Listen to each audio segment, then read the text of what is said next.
फिज़ा का अपना ही घर उसके लिए तंग होने लग जाता है। सास और शौहर के बाद नंद का बदलता बिहेवियर उसके लिए बहुत ज़्यादा दिल बर्दाश्त हो जाता है। सरफराज की नफरत और शक की वजह से वो अपना पहला बच्चा खो चुकी होती है। अब वो दूसरी दफ़ा माँ बनने वाली होती है। वो बहुत ज़्यादा खुश होती है।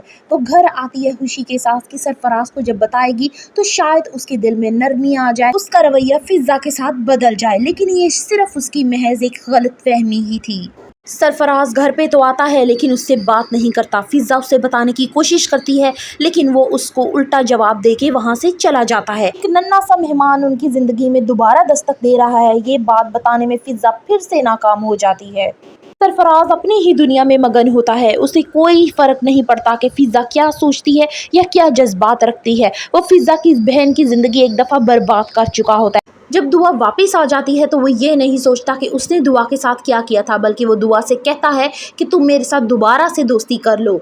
दुआ उससे कई दफ़ा नसीहत करती है कि अपना बिहेवियर मेरी बहन के साथ ठीक कर लो, नहीं तो तुम्हारे लिए अच्छा नहीं होगा। अगर मैंने सारी असलियत ज़माने को बता दी तो शायद तुम मुंह दिखाने के काबिल भी ना रहो। तुम अगर मेरी बहन को तलाक दोगे तो याद रखना तुम्हारी बहन का भी निकाह हो चुका है, तुम्हारी बहन के साथ भी बुरा होगा।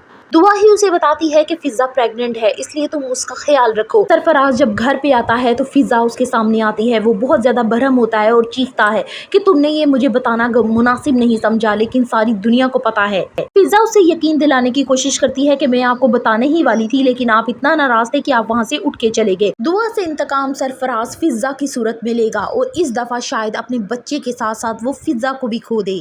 फिज़ा को खोने के बाद सरफराज को एहसास होगा कि जितनी मोहब्बत करने वाली बीवी उसे मिली थी, अब उसके हाथ में सिवाय खसारे के कुछ नहीं आया।